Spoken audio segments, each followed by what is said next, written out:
Hello दोस्तों, जय हिंद। कैसे हैं आप सब लोग? फर्स्ट क्लास है ना? झकास, वेरी गुड। दोस्तों, आज हम लोग एक नया टॉपिक स्टार्ट करते हैं जिसका नाम है कॉम्प्लेक्स नंबर्स। ठीक है। अच्छा बच्चों, ये कॉम्प्लेक्स नंबर क्या चीज़ होती है, क्यों जरूरत पड़ी कॉम्प्लेक्स नंबर बनाने की और क्यों जरूरत पड़ रही हमें इसे पढ़ने की, है ना? तो आज हर एक चीज बहुत ही डिटेल में हम लोग डिस्कस करेंगे। ठीक है। अच्छा, सबसे पहले बच्चों ये समझते हैं ना कि जो कॉम्प्लेक्स नंबर है ना, कॉम्प्लेक्स नंबर को समझने से पहले इसकी कुछ और जो मेन बातें हैं वो जानते हैं। ठीक, कि कॉम्प्लेक्स नंबर कैसे आया ये समझते हैं। ठीक है। देखो बच्चों, आज से हजारों साल पहले, बहुत साल पहले, ठीक है, जब कोई चीज की काउंटिंग करनी होती थी, कोई गिनती करनी होती थी, जैसे मैं कहूँ भैया आज आपने कितनी रोटी खाई, तो आप कहोगे सर 4 रोटियां खाई। ठीक है, कितनी? 4 रोटियां खाई। मैं कहूँ आपका स्कूल आपके घर से कितनी दूर है, तो आप कहते हैं सर 10 किलोमीटर दूर है। ठीक है ना, 10 किलोमीटर दूर है। आपके हाथों में कितनी उंगलियां हैं, तो बताओगे सर ये 5, 10 उंगलियां हैं। ऐसे तो सब बताओगे ना। तो बच्चों, ये 10 किलोमीटर, ये 10 उंगलियां, 4 रोटी खाई, ये सब क्या चीज है? कौन से नंबर सिस्टम में आता है? जी हाँ, ये सब आता है नेचुरल नंबर सिस्टम में, क्योंकि ये 4, 5, 6, 7, 8 ये जो भी गिनती है, जो भी काउंटिंग है, किस में आएगी? नेचुरल नंबर में। तो सबसे पहले, हजारों साल पहले जो सबसे पहला नंबर सिस्टम आया वो कौन सा था? Natural number system. क्या? Natural number system. तो ध्यान से देखिए बच्चों, सबसे पहला जो नंबर सिस्टम हम लोग पढ़ते थे, ये चीज हमने स्टार्टिंग में ही पढ़ी है। क्या? Natural numbers. ठीक है ना, नेचुरल नंबर्स। तो नेचुरल नंबर में क्या होता था बच्चों? यही काउंटिंग करते थे ना स्टार्टिंग में। तो नेचुरल नंबर में हम 1 से लेके 1, 2, 3 कहाँ चला जाएगा? इन्फिनिटी तक। तो ये सारे नंबर्स को हम लोग बोलते थे नेचुरल नंबर। ठीक है। अच्छा, लेकिन अगर सिर्फ नेचुरल नंबर ही बना होता, इसके आगे कुछ और ना बना होता, तो क्या दिक्कतें होती? देखो, जैसे मैं कहूं आपके पास कितने रुपए हैं, तो आपने कहा कि सर मेरे पास 20 रुपए हैं। कितने? 20 रुपए हैं। ठीक है। और अगर आपने पूरे के पूरे 20 खर्च कर दिए, अब कितने बचे? अरे पूरे 20 रुपए खर्च कर दिए, तो 20 माइनस 20 है ना, तो कितना आया? 0। अब ये जो 0 आ गया, तो यार 0 तो था नहीं नेचुरल नंबर में, है ना भाई? 20 माइनस 20 कितना होगा? 0। तो 0 तो था नहीं नेचुरल नंबर में। तो फिर एक नए नंबर सिस्टम की जरूरत पड़ी, और उस नंबर सिस्टम को हम लोग क्या बोलते हैं? जी हाँ, होल नंबर। कौन सा नंबर सिस्टम बना? Whole number. ठीक है। अच्छा, तो होल नंबर में हम क्या पढ़ते थे बच्चों? होल नंबर में क्या होता था? जैसे नेचुरल नंबर 1 से स्टार्ट होता था, तो होल नंबर 0 से स्टार्ट हो जाता था। 0, 1, 2 और ये कहां तक? इन्फिनिटी तक चलता चला जाएगा, है ना? इनको हम बोलते थे होल नंबर। ठीक है। अच्छा बच्चों, अगर आप चीज यहाँ पे एक चीज ध्यान से देखिए, अगर ये 0 को यहाँ पर रोक लें, तो ये 1, 2, 3 इन्फिनिटी तक जा रहा है। तो जितने भी नेचुरल नंबर हैं वो होल नंबर तो हैं, लेकिन सबके सब होल नंबर नेचुरल नंबर नहीं होते हैं। तो ये बात याद रखना। ठीक है ना? अच्छा, तो बच्चों 2 नंबर सिस्टम तो बन गए, ठीक, नेचुरल और होल नंबर। लेकिन अगर यही 2 नंबर सिस्टम होते तो क्या दिक्कत होती? बताता हूं, ध्यान से देखो। क्या दिक्कत होती? अगर मैं आपसे कहूं, जैसे मान लो हमें एक इक्वेशन दी गई है ना, हमें एक इक्वेशन दे दी गई, ऐसे दे दिया गया x + 5 = 2, ऐसे दे दी गई इक्वेशन। ठीक, और कहा गया भैया इसमें x की वैल्यू बताओ कितनी है ना? तो ये कितना हो जाएगा? x = 2 - 5। तो ये कितना हो जाएगा? x की वैल्यू -3 आ गई, -3। तो भैया -3 तो इसमें कहीं आता ही नहीं है, ना तो नेचुरल नंबर में आता है, ना ही होल नंबर में आता है। यार फिर दिक्कत हो गई। अब क्या करें? फिर अटक गए। तो एक नया नंबर सिस्टम बना। कौन सा? इंटीजर्स, है ना? तो हमने एक नया नंबर सिस्टम बनाया। क्या बनाया? इंटीजर्स। ठीक है। और ये सब आपको पता है, बस मैं आपको थोड़ा सा बेसिक बता रहा हूं ताकि आप अच्छे से समझ सको कि कॉम्प्लेक्स नंबर है क्या। ठीक। तो बेटा इंटीजर्स में हम क्या करते थे कि -इन्फिनिटी से लेकर के +इन्फिनिटी तक जितने भी नंबर है वो सब क्या कहे जाते थे? इंटीजर कहे जाते थे। तो चलो भाई इंटीजर बन गया तो कुछ मुश्किलें हमारी आसान हो गई, है ना? काम आसान हो गया। ठीक है। तो अब देखो बच्चों, अभी 3 नंबर सिस्टम बन चुके हैं, लेकिन कॉम्प्लेक्स नंबर का कुछ अता पता नहीं है, ठीक है ना। अच्छा, उसके बाद देखो बच्चों, इतनी नंबर सिस्टम बनने के बाद एक जगह हम आके फिर अटके, है ना, फिर अटके कहाँ पे अटक गए, जैसे मान लो हमें एक जैसे क्वेश्चन दे दी गई ऐसे 2x = 5 ऐसे दे दिया गया, है ना, और मैं कहूँ भैया x की वैल्यू बताओ, तो x की वैल्यू कितनी हो जाएगी 5/2 ऐसे आ गया। तो भैया अब ये देखो, ये नंबर कैसा आया है, फ्रैक्शन में आया है ना, 5/2। अब 5/2 का आंसर ना तो इंटीजर में है, ना होल नंबर में है, ना ही नेचुरल नंबर में है। फिर मामला फंस गया, फिर अटक गए। अब क्या करें बाबा जी का टुल्लू तो करना कुछ नहीं था। तो देखो बेटा, जब ये नंबर क्या है, देखो ये फ्रैक्शन नंबर है ना, तो हमने क्या किया, जब भी हमको ऐसा मिलता है, फ्रैक्शन मिलता है, तो हम क्या करते थे, इस नए नंबर सिस्टम को हमने एक और खोजा, क्या नाम दिया उसका, हाँ, रेशनल नंबर्स।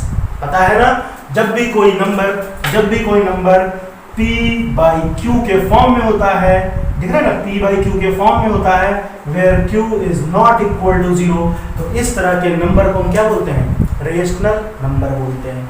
याद है कि नहीं, ठीक है। तो एक नया नंबर सिस्टम बनाना पड़ा, क्या नाम रखा उसका, रेशनल नंबर, है ना। ये सब बातें बहुत बेसिक है और आपको सबको पता होगा। रेशनल नंबर्स बन गया, तो रेशनल नंबर तो हमें मालूम ही है कि कोई भी नंबर अगर p/q के फॉर्म में हो मगर q 0 ना हो, ठीक। अच्छा, तो भैया 4 नंबर सिस्टम तो बन गए, कोई दिक्कत नहीं थी और मुश्किलें भी काफी आसान हो गई थी। लेकिन एक मुश्किल फिर आ गई, फिर अटके हम, फिर क्या दिक्कत हुई, अगर बच्चों केवल रेशनल नंबर तक ही बना होता तो क्या दिक्कत होती, ध्यान से देखो। अगर क्वेश्चन बहुत साल पहले क्या होगा, देखो ऐसी की क्वेश्चन मिली होगी, ऐसे लिखा होगा x² - 5 = 0। अब कहूँ x की वैल्यू बताओ, तो आप ऐसे तो करोगे, x² = 5, तो x = what, √5, है ना। ये यहाँ पर प्लस माइनस होता है, हमें मालूम है। तो ये चीज आ गई रूट में, है ना। अभी मैं इसको प्लस मानता हूँ और माइनस भी मानो तो भी कोई दिक्कत नहीं है, ठीक, ऐसे लिख देता हूँ। तो बेटा ये जो रूट में आया है, √5, अब इसका आंसर क्या इसमें है, ना तो रेशनल नंबर में है, ना तो इंटीजर में है, ना होल नंबर में है, ना नेचुरल नंबर में है। अब यहाँ यार मामला फिर अटक गया। अब क्या करें, एक और दिक्कत आ गई। तो क्या हुआ, तो फिर एक नया नंबर सिस्टम बनाया गया। क्या नंबर सिस्टम बनाया गया, इरेशनल नंबर सिस्टम, है ना। हमने पढ़ा क्या, इरेशनल नंबर सिस्टम। अच्छा, इरेशनल नंबर सिस्टम में क्या होता था कि अगर कोई नंबर p/q के फॉर्म में नहीं है, जैसे रूट में होते ना, रूट में √5, √2, √7, है ना, इस तरह के नंबर। और ये सब आपको मालूम है रेशनल नंबर क्या होते हैं, सब आप लोगों ने क्लास 10th में 11th में बहुत अच्छे से पढ़ा है, ठीक है। बस मैं आपको बता रहा हूँ कॉम्प्लेक्स नंबर का जन्म हुआ कैसे, ठीक, क्या क्या दिक्कतें आई स्टार्टिंग में। तो भैया फिर एक रेशनल नंबर सिस्टम बनाते हैं। रेशनल नंबर तो पता ही है आपको, है ना, जैसे √5 हो गया, √2 हो गया, है ना, जैसे पाई हो गया, तो पाई भी क्या होता है, इरेशनल नंबर में आता है। अच्छा, अब ध्यान से देखो, तो इसके बाद में हमारे पास कुल मिला के देखा जाए तो 2 तरह के नंबर सिस्टम, रेशनल, इरेशनल। इन दोनों को मिला करके एक नया नंबर सिस्टम बना, जिसका नाम रखा गया रियल नंबर। क्या नाम बताया गया, रियल नंबर। अभी तक देखो जितने भी हम क्वेश्चन लगाते थे फंक्शन में, रिलेशन में, ट्रिग्नोमेट्रिक फंक्शन में, तो उन सब हम लोग रियल नंबर के लिए ही डिफाइन करते थे ना। तो बच्चों रियल नंबर का मतलब तो पता है ना, रियल नंबर का मतलब रेशनल नंबर और प्लस इरेशनल नंबर, है ना। इन दो को मिला के जो बना वो रियल नंबर कहा गया। और रियल नंबर तो मालूम है, जिसको आप ऐसे याद करो, लाइन पढ़ते थे ना, रियल नंबर लाइन, ये -∞ से, तो यहाँ पे आप कुछ भी लिख सकते थे इस पे, है ना। आप चाहो तो इसमें 2/7 भी लिख दो, -2/7 भी लिख दो, आप √2 भी लिख सकते हो, हर एक नंबर लिख सकते हो, सब कुछ लिख सकते हो, तो वो रियल नंबर होता था, ठीक, रियल नंबर। तो रियल नंबर के आ जाने से काफी मुश्किलें तो आसान हो गई, मतलब ऑलमोस्ट दिक्कतें खत्म हो गई। लेकिन एक प्रॉब्लम तो फिर आई, है ना, जिसने सबको हिला के रख दिया। मैथमेटिक्स की दुनिया कांपने लगी। क्या कांपने लगी बताते हैं। इतना तो समझ में आया ना, इसको हटा देता हूँ, है ना, इसको आप नोट करना। देखो क्या दिक्कत आई, समझते हैं। जैसे अगर मान लो बच्चे केवल रियल नंबर तक ही बना होता तो दिक्कत क्या होती। अगर मैं आपको एक ऐसा क्वेश्चन दूँ x square plus 1 is equal to 0 और मैं कहूँ यहाँ से आप एक्स की वैल्यू निकालो, तो ऐसे तो लिखोगे x square is equal to -1, therefore x is what, root -1। अब मुझे एक ऐसा नंबर बताओ जिसका मैं स्क्वायर कर दूं और मुझे -1 मिल जाए, -1 मिल जाए।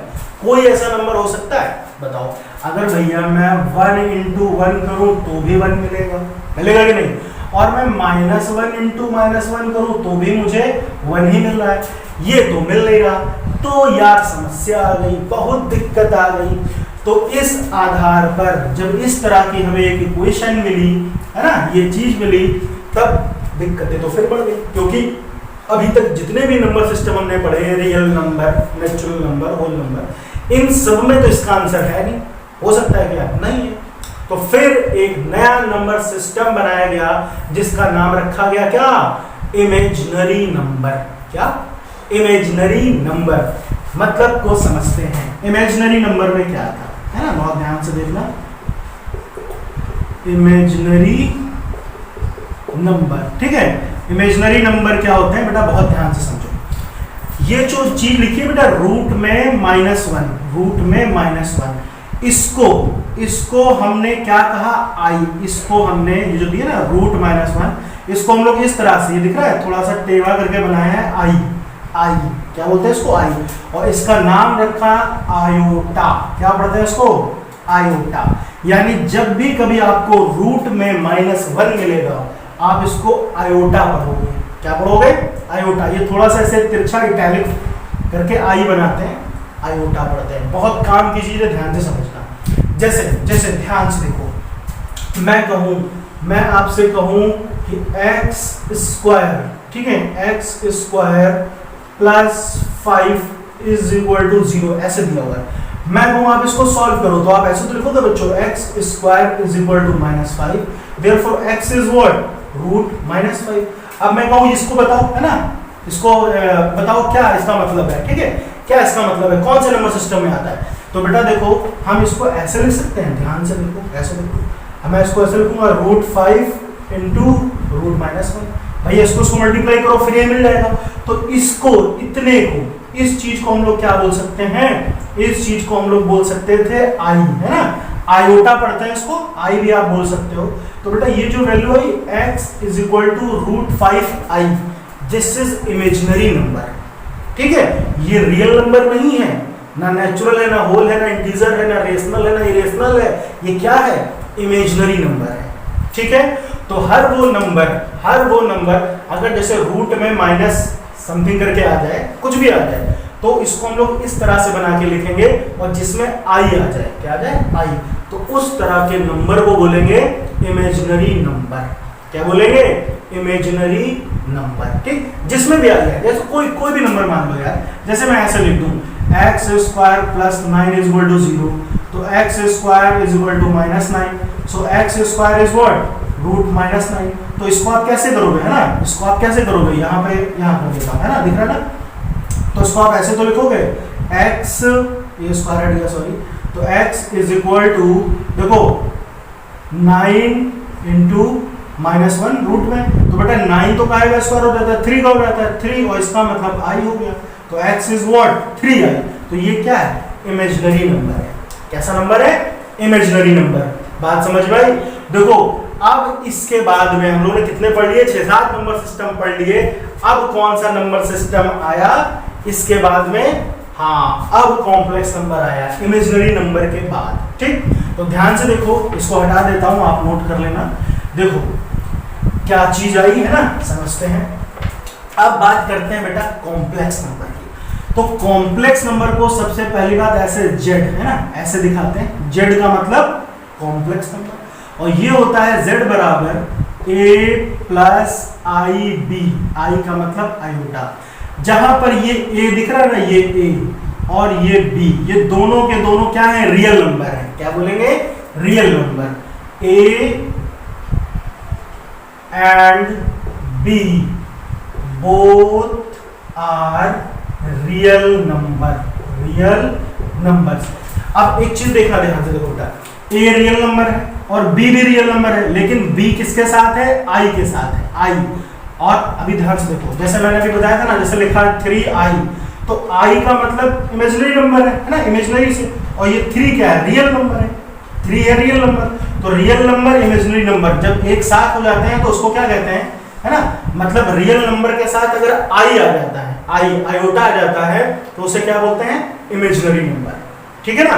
और एक चीज याद रखना, ये जो बेटा आई होता है ना, आयोटा जिसको मैंने भी बताया, आयोटा, इसको हम लोग इमेजिनरी यूनिट भी बोलते हैं। क्या बोलते हैं? Imaginary unit. यूनिट का मतलब एक होता है ना, 1, तो देखो हम इसी की वैल्यू को ही तो बोलते हैं यूनिट, मतलब 1, तो इमेजिनरी यूनिट मतलब आयोटा। ठीक है। अब यहां पे देखो, ये बेटा क्या है? एक रियल नंबर है, ठीक, और ये भी एक रियल नंबर है, ठीक, लेकिन इसके साथ आई लगा है, तो ये पूरा का पूरा इमेजिनरी नंबर कहा जाएगा, ये पूरा का पूरा इमेजिनरी नंबर कहा जाएगा। और z बराबर a plus i b, z बराबर a प्लस आई बी का मतलब है कॉम्प्लेक्स नंबर, जहां पर इस a को हम लोग बोलेंगे रियल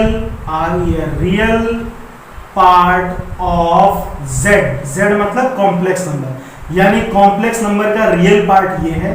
और ये जो b दिख रहा है ना बेटा, b, इसको हम लोग बोलते हैं इमेजिनरी पार्ट ऑफ z। क्या बोलते हैं? यहां पर लिख देता हूं शॉर्ट में, ठीक है, या इसको हटा दो ना, आप तो समझ गए। चलो, इसको क्या बोलेंगे? b को हम लोग बोलेंगे इमेजिनरी, इसको शॉर्ट में आई एम ऐसे लिख देते हैं, इमेजिनरी पार्ट ऑफ z। ठीक है। ये जो है b क्या है तो रियल नंबर, लेकिन ये इमेजिनरी पार्ट है, z का मतलब कॉम्प्लेक्स नंबर का।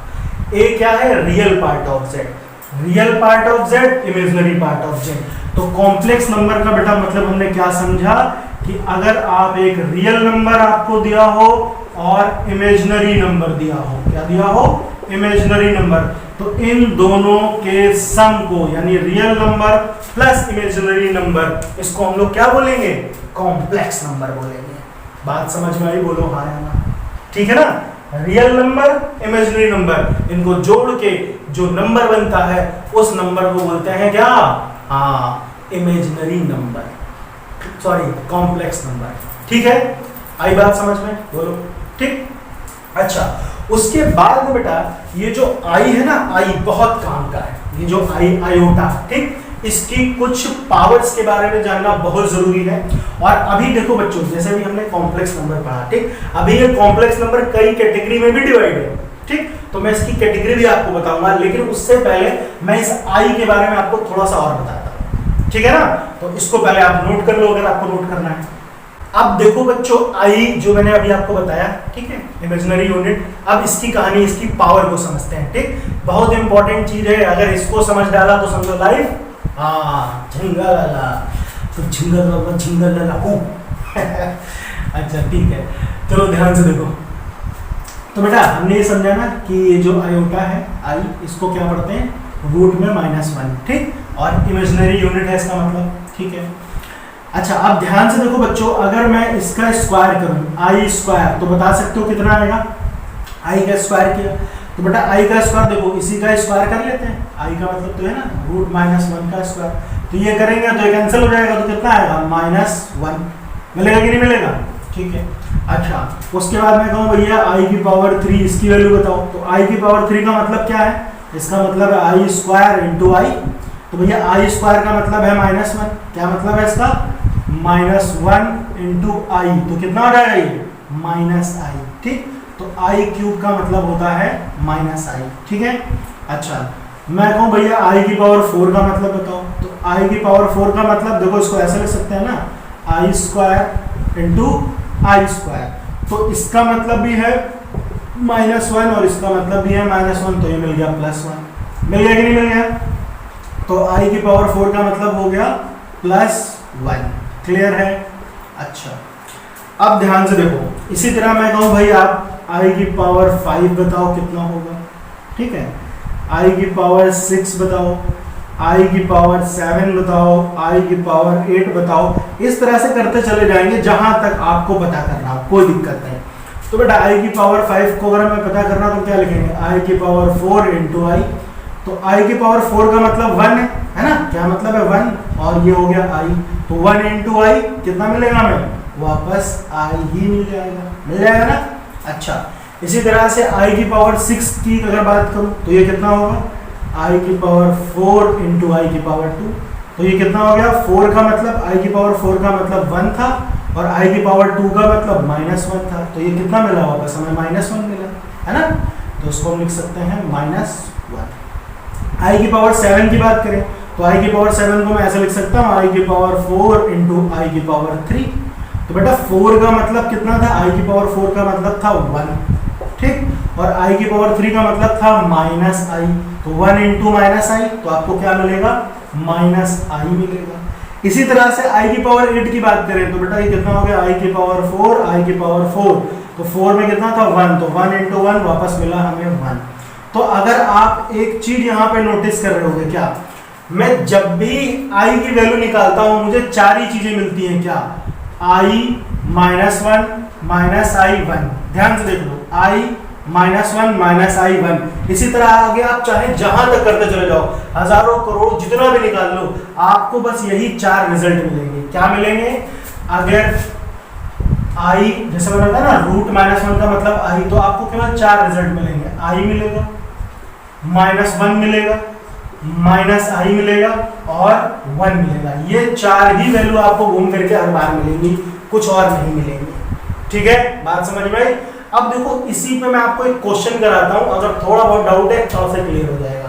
ठीक है, ध्यान से देखो, है ना, इसको हटा दें, ये तो समझ गए ना, 4 ही वैल्यू मिल रही है।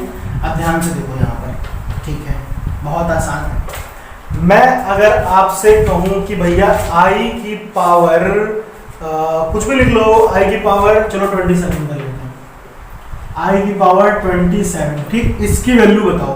तो एक तो तरीका है, आप इसको 1 2 3 4 5 6 7 27 तक बना लो, तब तक तो सुबह से शाम हो जाएगी, है ना।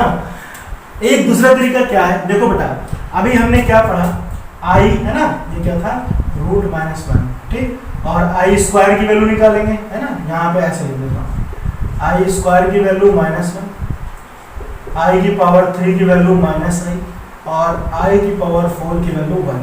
यही तो समझा हमने, 4 वैल्यू यही मिल रही है, i -1 -i और 1, यही 4 वैल्यू मिलती है। ठीक, तो बेटा अगर आप एक चीज देखो, i की पावर 4 पे वैल्यू कितनी होती है, 1। आपको कोई भी क्वेश्चन मिले हमेशा आप उसको i की पावर 4 पे ब्रेक कर दिया करो। ऐसा क्यों, क्योंकि 4 पे कितना मिलता है, 1 मिल जाता है, और 1 की पावर कितनी भी कर दो, चाहे 1 की पावर कितनी भी लिख दो, आंसर क्या होगा, 1 ही होगा ना।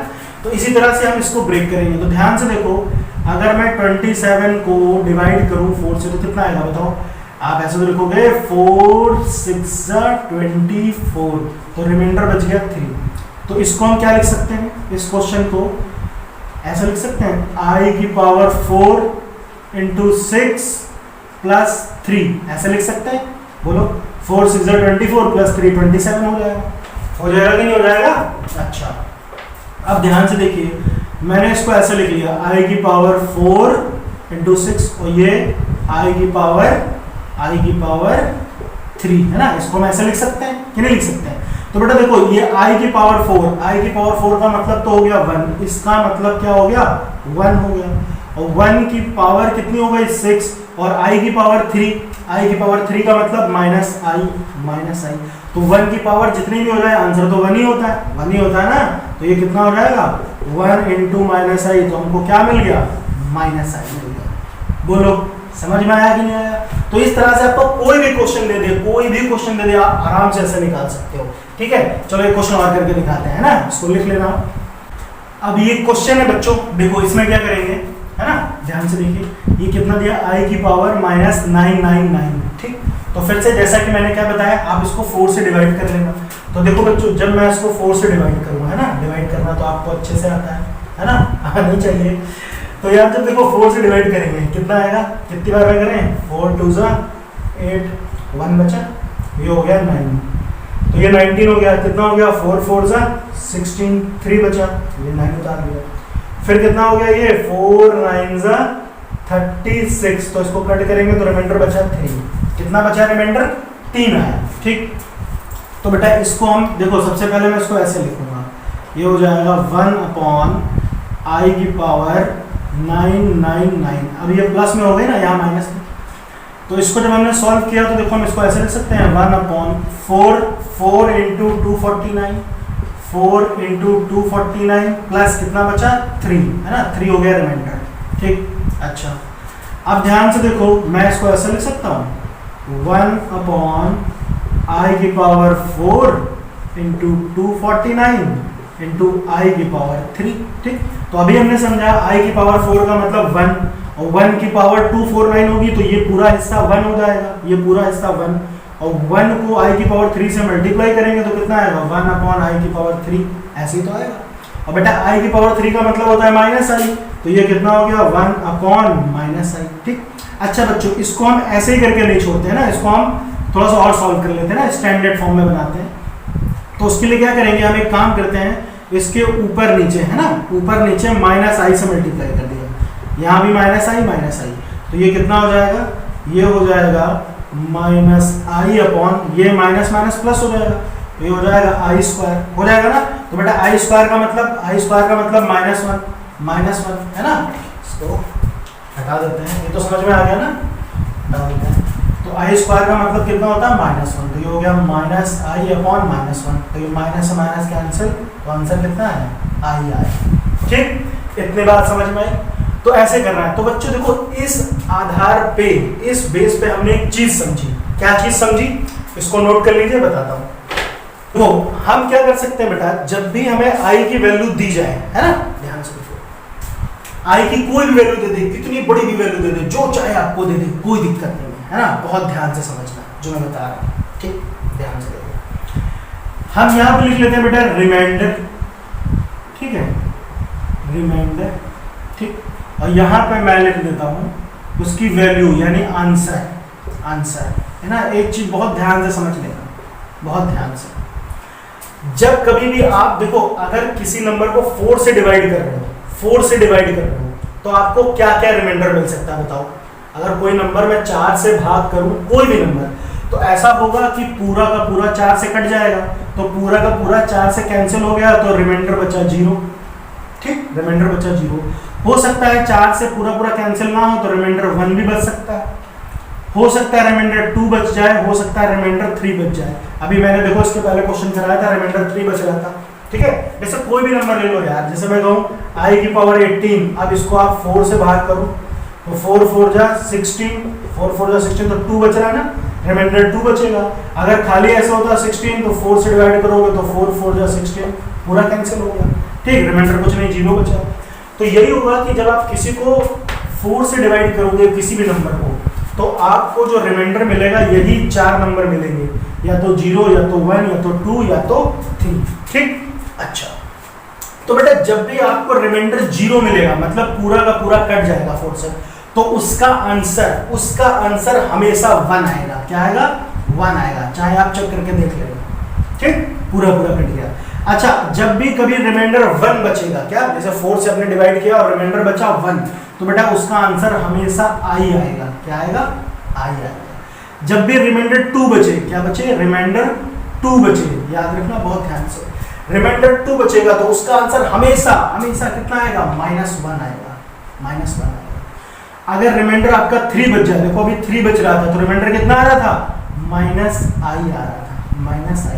तो ये बात आप याद रखना। ठीक, कोई भी क्वेश्चन देखो, अभी मैं बताता हूँ, कोई भी क्वेश्चन करके दिखा है, जैसे देखो ये ऐसे दिया है i की पावर 101, आप इसको 4 से डिवाइड करो, रिमाइंडर कितना बचेगा यार, 4 से इसको भाग कर लो, तो 4 2 जा 8, 2 बचा, 4 5 जा 20, कितना बच रहा, 1, रिमाइंडर 1 बचा, आंसर क्या आएगा, i आएगा। इसका आंसर क्या होगा, इसका आंसर i आएगा। ठीक है, तो ये जल्दी से करने की टेक्निक है, ये क्वेश्चन आ रहा है, आप जल्दी से कर लो। बात समझ में आई, बोलो हाँ यार। ठीक है, चलो। अच्छा, अब देखो मैं आपको एक क्वेश्चन और करवाता हूँ, है ना, इसको आप नोट कर लेना, ध्यान से देखिए। जैसे बच्चे आपको एक क्वेश्चन यहाँ पे दिया हुआ है, i की पावर 30, है ना, ध्यान से देखो, i की पावर 30 प्लस i की पावर 40 प्लस i की पावर 60, ऐसे दे दिया गया।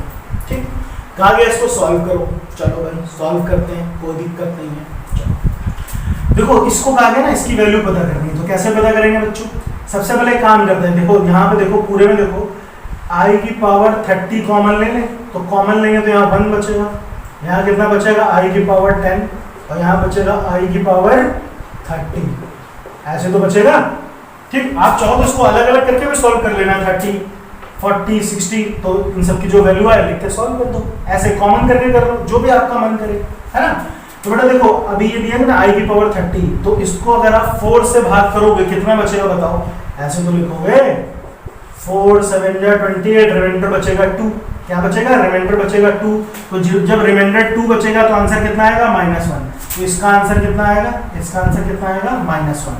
चलो यहाँ पे लिख लेते हैं -1 तो ऐसे ही i की पावर 10, 4 से इसको डिवाइड करो, 4 से भाग करो तो रिमाइंडर कितना बचेगा? 2, तो जब 2 रिमाइंडर बचा आंसर कितना है? -1, तो इसका भी आंसर -1, और ये तो 30 यही वाला है तो इसका भी आंसर -1।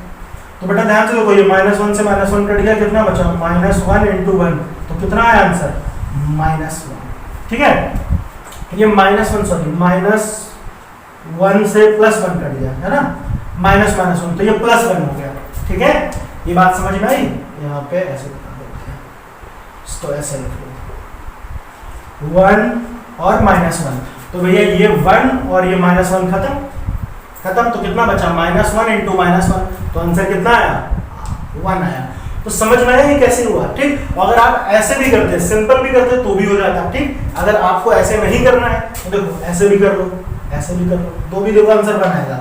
ये i की पावर 30 है, रिमाइंडर कितना बचेगा? 2, रिमाइंडर 2 बचा, आंसर कितना हुआ? -1। ये कितना है? 40। अब 4 से अगर 40 को डिवाइड करोगे तो पूरा कट जाएगा, होगा ना, 4 10 जा 40, तो पूरा कट गया तो रिमाइंडर बचा 0, तो रिमाइंडर बचा 0, तो इसका आंसर कितना आएगा? +1। 60, आप 60 को भी डिवाइड करो 4 से, पूरा का पूरा कट जाएगा भैया, ये आप कर सकते हो। 4 1 जा 4 और ये 4 5 जा 20, पूरा का पूरा कट गया, 0 बचा, तो जब रिमाइंडर बचा तो आंसर कितना है? 1, तो इसका भी आंसर कितना आएगा? 1 आएगा कि नहीं आएगा? तो फिर देखो भाई ये -1 +1 हट गया, आंसर कितना आया? 1 आया। तो आप ऐसे भी कर सकते हो कि नहीं कर सकते हो? तो ये चीज समझ में आई, जब भी आपको कितना बड़ी भी पावर दे दी जाए हमेशा आप उसको 4 से डिवाइड करके चेक कर लो, और जब भी 4 से डिवाइड करोगे यही 4 रिमाइंडर बचेंगे, 5वां कुछ नहीं होगा। ठीक है ना? चलो अच्छा, इसको कॉपी करो, अब आगे समझते हैं, है ना। इसको पहले लिख लो फिर बताता हूँ आगे क्या करना है। अब देखते हैं बच्चों, ध्यान से देखो, एक चीज और देखो, अगर मैं यहाँ पे आपको एक नंबर लिख के दे दूं, मैंने कहा 7, बताओ ये कॉम्प्लेक्स नंबर है या नहीं? ठीक, बताओ। ठीक है, अच्छा देखो ध्यान से देखो, कॉम्प्लेक्स नंबर का मतलब क्या होता है? जो z = a + ib इस फॉर्म में हो, real part of z, imaginary part of z। ठीक, इस तरह से। तो ध्यान से देखो ये खाली 7 आया है ना, अब ये नंबर है या नहीं कॉम्प्लेक्स, कैसे पता करेंगे? ध्यान से देखो, क्या मैं इसको ऐसे लिख सकता हूँ z = 7 + 0i, अब ये बन गया इसके जैसा, भैया ये a हो गया, ये b हो गया, या ऐसे ही हो गया कि नहीं हो गया? मैं इसको ऐसे लिख सकता हूँ, तो देखो ये कॉम्प्लेक्स नंबर बन गया कि नहीं बन गया? अच्छा मैं अगर खाली ऐसे लिख देता 7i, अब मैं कहता बताओ ये कॉम्प्लेक्स नंबर है कि नहीं, तो भी भैया मैं इसमें क्या करूंगा? 0 ऐड कर देता हूँ, ऐसे हो गया। तो 0 + 7i का मतलब भी 7i ही रहेगा, होगा कि नहीं होगा? ये भी कॉम्प्लेक्स नंबर, ये भी कॉम्प्लेक्स नंबर, मतलब 7 भी कॉम्प्लेक्स नंबर है और 7i भी कॉम्प्लेक्स नंबर है। ठीक, तो इस बेस पर हमने एक चीज बनाई, क्या कि कॉम्प्लेक्स नंबर की 3 कैटेगरी डिवाइड कर दी। क्या? 3 कैटेगरी। ठीक, तो उस कैटेगरी के हिसाब से हम पता लगा लेंगे कि कौन सा नंबर, फिलहाल कॉम्प्लेक्स नंबर तो है लेकिन कॉम्प्लेक्स नंबर में भी कौन सा नंबर है ना, ये पता लगाएंगे। तो देखो ध्यान से देखो, यहाँ पर है ना, सबसे पहले ध्यान से देखो, 3 कैटेगरी जो बताई मैंने, क्या z = a + ib complex number की, वो क्या है? सबसे पहली कैटेगरी की बेटा कंडीशन ये है कि आपका b = 0, b का मतलब इमेजिनरी पार्ट, इमेजिनरी पार्ट अगर 0 हो जाए तो बेटा अगर इमेजिनरी पार्ट 0 हो जाएगा तो नंबर कैसे होंगे? ध्यान से देखो, इमेजिनरी पार्ट वाला मतलब इधर वाला हिस्सा 0 हो गया, केवल यही आएगा, तो ये नंबर ऐसे तो होंगे 1 2 3, कुछ भी हो जाएगा, 4/7, ठीक है, -5/3, व्हाटएवर कुछ भी होगा, ऐसे दे देगा, √2 समथिंग, कुछ भी दे देगा। ठीक, इसमें क्या है? सिर्फ a है मगर b वाला हिस्सा नहीं है, क्योंकि b तो 0 है। ठीक। तो इस तरह के नंबर को, इस तरह के कॉम्प्लेक्स नंबर को हम बोलते हैं purely real number. Purely real, जो प्योर एकदम रियल है, उसमें इमेजिनरी नंबर का कोई रोल ही नहीं है, ठीक। कॉम्प्लेक्स नंबर तो है मगर वो कैसा है, प्योरली रियल नंबर। बात समझ में आई, ठीक है। तो जो अभी मैंने बताया था ना 7, देखो याद रखो यार, दुनिया का हर नंबर, कोई भी नंबर ले लो, वो कोई नंबर हो ना हो लेकिन कॉम्प्लेक्स नंबर तो जरूर है। बात समझ में आई, क्या कहा मैंने, कोई भी नंबर उठा लो यार, वो सब कुछ मतलब वो कुछ हो ना हो लेकिन वो कॉम्प्लेक्स नंबर तो जरूर है, ठीक है। अच्छा, तो अभी जैसे मैंने लिखा 7 4 3 5 2, कोई भी नंबर, वो क्या कहा जाएगा, प्योरली रियल नंबर। क्या कहा जाएगा, प्योरली रियल नंबर, ठीक। अच्छा, दूसरा केस समझते हैं।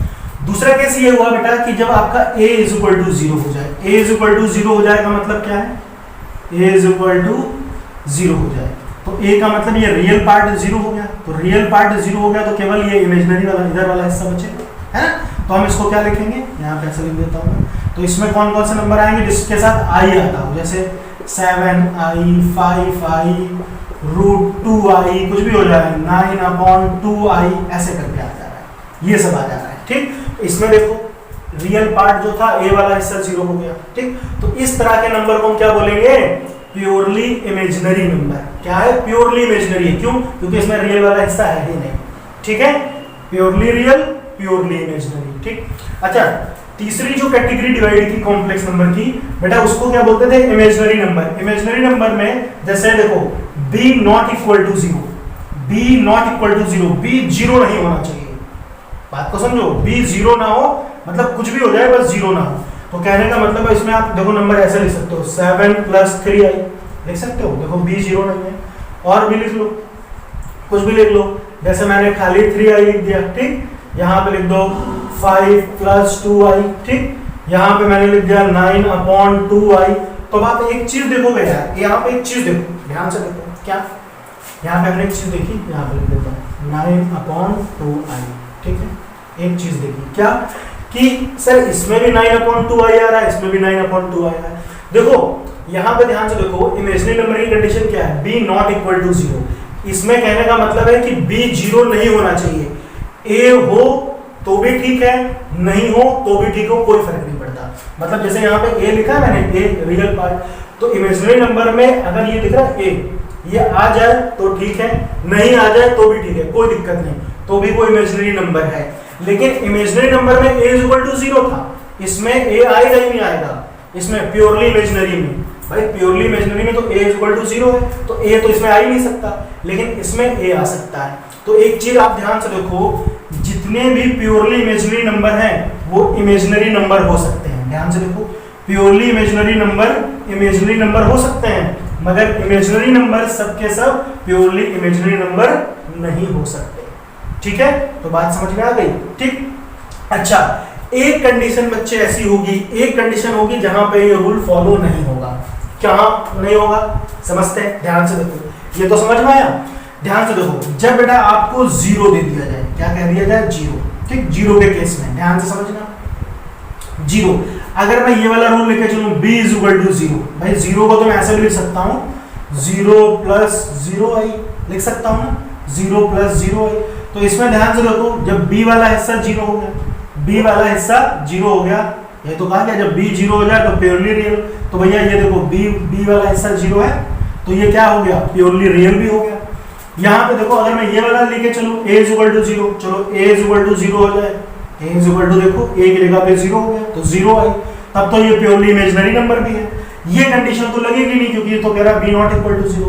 तो 0 एक ऐसा नंबर है, क्या 0 एक ऐसा नंबर है जो प्योरली रियल भी कहा जाता है और प्योरली इमेजिनरी नंबर भी कहा जाता है, ठीक है। याद रहेगा ये बच्चों, एक नंबर में क्वेश्चन आता है टिक मारने वाला, तो थड़क से कर लेना, ठीक है। क्लियर हुआ।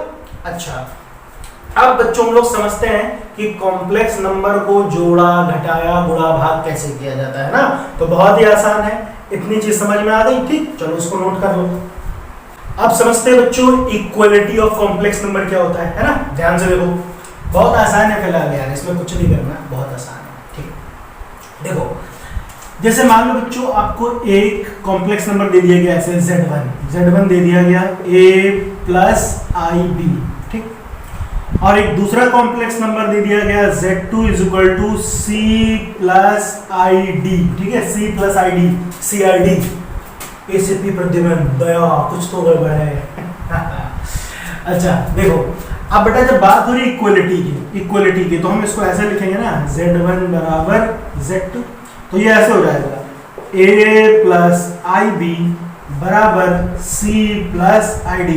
तो बेटा इक्वलिटी की बात करें तो कॉम्प्लेक्स नंबर इक्वल तभी होगा जब ये दिख रहा है, ये रियल पार्ट के इक्वल होगा, रियल पार्ट के, और ये दिख रहा है ये इमेजिनरी पार्ट के इक्वल हो, तभी इसे हम इक्वल मानते हैं। फॉर एग्जाम्पल ध्यान से देखो, जैसे मान लीजिए आपको एक कॉम्प्लेक्स नंबर यहाँ पे मैं लिख लेता हूँ, कुछ भी लिख लेता हूँ, ऐसे लिख दिया मैंने 2 प्लस 5i, ऐसे लिख दिया, ठीक। अच्छा 2 प्लस 5i, चलो दूसरा नंबर मैंने लिख दिया z2 बराबर x प्लस आई वाई, और अगर z1 बराबर z2 है तो उसमें कह रहा है x और y की वैल्यू बताओ, x y की वैल्यू, तो ये तो हम ऐसे तो लिखेंगे 2 plus 5i is equal to x plus i y, तो ये क्या है रियल पार्ट, तो x की वैल्यू कितनी हो गई 2, और ये है इमेजिनरी पार्ट, तो y की वैल्यू कितनी हो गई 5, x यहाँ से हमें मिल गया 2 और y मिल गया 5, तो उसको बोलते हैं इक्वलिटी ऑफ कॉम्प्लेक्स नंबर। इतने में कोई डाउट, ठीक है। अच्छा आप बेटा समझते हैं कि कॉम्प्लेक्स नंबर को जोड़ेंगे कैसे, है ना, इसको नोट कर लेना। एडिशन की बात आती है, अब एडिशन समझते हैं, ठीक है, ध्यान से देखो। जैसे मान लीजिए आपको कोई दो कॉम्प्लेक्स नंबर दे दिए गए, ठीक, यहाँ पर है ना, एडिशन समझते हैं हम। एडिशन में क्या होगा बेटा, मान लीजिए z1 is equal to a plus i b दिया हुआ है, और z2 is equal to x plus i y ऐसे दे दिया गया, ठीक, और इनको ऐड करना है, तो ऐड करने का बस वही सिंपल मेथड है, बहुत आसान। क्या करोगे, दिख रहा है ये रियल पार्ट के साथ ऐड होगा, a वाला x के साथ, रियल पार्ट के साथ ऐड होगा, और ये इमेजिनरी पार्ट b जो होगा वो y के साथ ऐड होगा, और ये i बाहर लिख देंगे।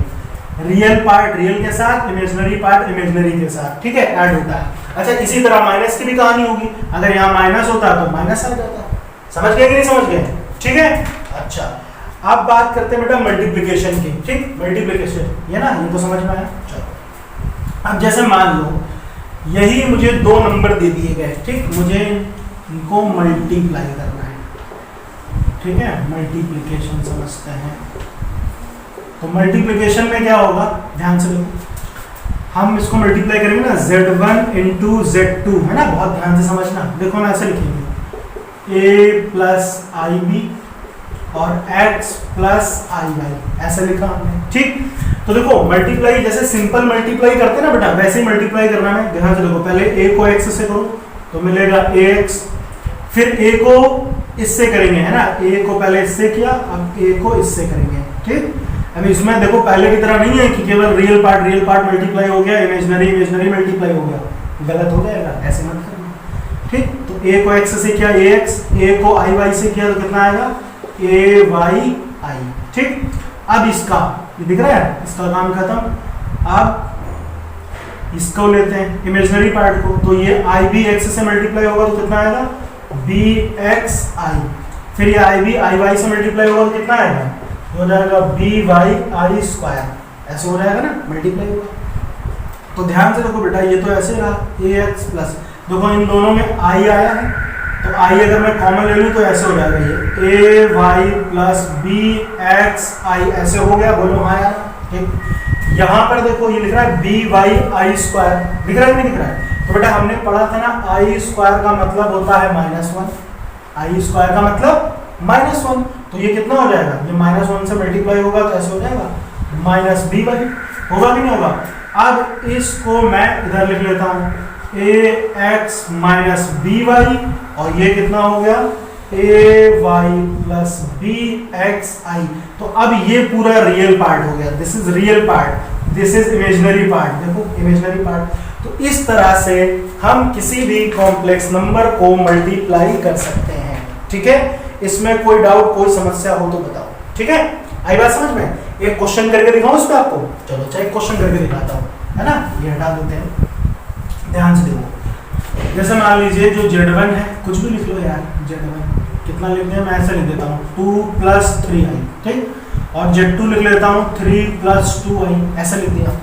अब इसको मल्टीप्लाई करना है, Z1 Z2, तो मल्टीप्लाई करेंगे तो पहले आप इसको ऐसे लिख लो 2 + 3i 3 + 2i, ठीक है? तो मल्टीप्लाई करेंगे तो पहले 2 को 3 से 6, 2 को 2 से किया तो 4i, 3 को 3 से किया, 3 को 3 से किया तो 9i, 3i को 2i से करो तो 3 2 6i², ऐसे होगा। तो बेटा ये 6 हो गया, देखो ये 9, पहले यहाँ पे देखो 9 और 4, 9 और 4 कितना हो गया 13, प्लस i² का मतलब -1, तो -1 × 6, -1 × 6 -6, तो बेटा ये +6 -6 कैंसिल, कितना आया 13i। और ये कौन सा कॉम्प्लेक्स नंबर है, कैसा है? प्योरली इमेजिनरी नंबर, है ना? देखो इसमें a = 0 है, प्योरली इमेजिनरी नंबर के साथ साथ ये कौन सा नंबर है? इमेजिनरी नंबर भी है ना? प्योरली इमेजिनरी तो भाई उसके साथ साथ इमेजिनरी नंबर भी कहा जाएगा कि नहीं कहा जाएगा? तो ये हुआ इसका मल्टीप्लिकेशन, क्लियर हुआ? ठीक, चलिए अब आते हैं इसके डिवाइड पे, है ना? कैसे डिवाइड करना है, ध्यान से देखो। डिवाइड के लिए क्या कहानी होती है बेटा? बहुत आसान, जैसे अभी तक आपने सिंपल किया ना, तो बिल्कुल डिवाइड की भी कहानी वैसी ही है, ठीक? लेकिन इसमें एक चीज आपको थोड़ा समझनी पड़ेगी, मैं बताता हूँ, ध्यान से देखो। जैसे हमने लिखा Z1 = a + ib, और Z2 अगर हमने लिखा x + iy, है ना? x + iy, और मुझे इसको डिवाइड करना है Z1/Z2, ऐसे करना है, ठीक? तो बेटा सिंपल वैसे ही डिवाइड होता है, जैसे a + ib/x + iy। लेकिन एक चीज याद रखना, इसको केवल इतना ही करके छोड़ दोगे तो गलत होगा। क्यों? जब भी आप इसको डिवाइड करोगे, देखो कॉम्प्लेक्स नंबर का स्टैंडर्ड फॉर्म क्या होता है? स्टैंडर्ड फॉर्म ऐसे होता है, a + ib, इस फॉर्म में होना चाहिए। तो इस क्वेश्चन को हमें a + ib के फॉर्म में चेंज करना पड़ेगा। a + ib के फॉर्म का करना मतलब है, जो ये नीचे दिया है ना, इसके हम कॉन्जुगेट से ऊपर नीचे मल्टीप्लाई करके इसको सॉल्व करेंगे।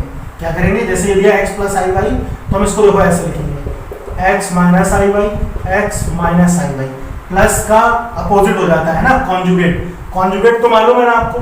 देखो कॉन्जुगेट अगर नहीं पता है तो थोड़ा सा बता देता हूँ, ध्यान से देखो। जैसे कभी है आपने पढ़ा होगा ना 9th 10th में, इस तरह के सवाल आते थे, इस तरह से 1/2 + √3 कहते थे इसको सॉल्व करो, तो हम क्या कहते थे? इसके कॉन्जुगेट से ऊपर नीचे मल्टीप्लाई करो। तो कॉन्जुगेट मतलब अगर यहाँ प्लस है तो माइनस हो जाएगा, 2 - √3 2 - √3, ऐसे। मान लो अभी ऐसे दिया हो 5 + 2 √3, अब क्या है? इसको सॉल्व करो, रैशनलाइज करो, तो कैसे करते थे? इसके कॉन्जुगेट से 5 - 2 √3 5 - 2 √3, मतलब अगर यहाँ प्लस है तो यहाँ माइनस से करना है, और अगर मान लो यहाँ ऐसे माइनस दिया होता तो यहाँ प्लस से करना होता, उल्टा निशान चलता है ना? तो वही चीज यहाँ पे भी है, तो कॉन्जुगेट से मल्टीप्लाई करते हैं। तो बेटा जब इसको आप मल्टीप्लाई करोगे तो ये कितना हो जाएगा? देखो ये तो पूरा ऐसे हो जाएगा, a को x से किया ax, a को इससे करेंगे iy से, तो कितना आएगा? ये हो जाएगा ay, फिर ib को x से करो तो कितना हो जाएगा? bxi, फिर ib को iy से करोगे तो कितना आएगा? -i² by, है ना? डिवाइडेड बाय, यहाँ पर देखो एक फार्मूला लग रहा है, कौन सा? ये हमने पढ़ा है ना, a + b a - b बराबर क्या होता है? a² - b²। तो देखो ये a है, ये b है, तो इसमें क्या हो जाएगा? a² - b², यानी iy का स्क्वायर, ऐसे हुआ। तो बेटा जब इसको सॉल्व करेंगे तो मैंने क्या बताया? i² का मतलब क्या होता है? -1, i² का मतलब -1, और यहाँ ये माइनस पहले से दिया है तो ये हो जाएगा +1, है ना? तो +1 का by से मल्टीप्लाई होगा तो खाली by आएगा, तो हम इसको ऐसे लिख सकते हैं ax, इस by को उठा के पहले लिख दिया by, और इन दोनों में आप कॉमन ले लो i को, ऐसे हुआ। और नीचे कितना बचा? x², और ये हो जाएगा -i² y²। तो बेटा i² का मतलब -1, और ये माइनस पहले से ही तो +1, तो ये काम खत्म। तो ये कितना हो गया x square plus y square. तो आप इसको देखो, इसको इसके नीचे अलग और इसके नीचे अलग ऐसे कर देंगे। ध्यान से देखो, मैं यहीं पे लिख दे रहा हूँ ना, समझ गए आप? ध्यान से देखो, x square plus y square और यहाँ पर x square plus y square. ठीक, तो ये इतना पार्ट हो जाएगा रियल और ये इतना पार्ट क्या हो जाएगा? इमेजिनरी, है ना? इसको ऐसे लिख लो, इमेजिनरी। ठीक, देखो इसके साथ आई आया है, तो ये रियल पार्ट इमेजिनरी पार्ट इस फॉर्म में बन गया। ये पूरा रियल है, ये पूरा इमेजिनरी है। तो जब भी आपको डिवाइड में दिया जाए तो पूरा सॉल्व करना पड़ेगा, ठीक है, रेशनलाइज करना पड़ेगा। जैसे देखो ये क्वेश्चन करके दिखाए, इतना समझ में आया होगा। चलो ये क्वेश्चन करके दिखा देता हूँ, तो थोड़ा बहुत जो डाउट होगा ना तो वो अच्छे से क्लियर हो जाएगा। चलो स्टार्ट करते हैं। तो इसके लिए हम काम करते हैं, जैसे चलो यही वाला क्वेश्चन अभी मैंने लिखा था ना, 2 + 3i और 3 + 2i ऐसे मिलेगा। ठीक, चलो डिवाइड करते हैं बेटा। तो डिवाइड करेंगे तो कितना होगा? ऐसे लिखेंगे ना, 2 + 3i 3 + 2i, है ना? तो मैंने क्या कहा, ऐसे तो उसको छोड़ना नहीं है, सॉल्व करना पड़ेगा। तो सॉल्व करेंगे तो कितना हो जाएगा? 3 - 2i 3 - 2i ऐसा लिखेंगे। ठीक है, यहाँ पर देखो, अब इसको सॉल्व करो।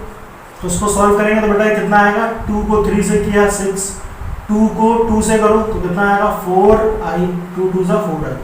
3 को 3 से करो, 3 को 3 से किया तो कितना हुआ? 9i, और 3 को 2 से किया तो -6i²।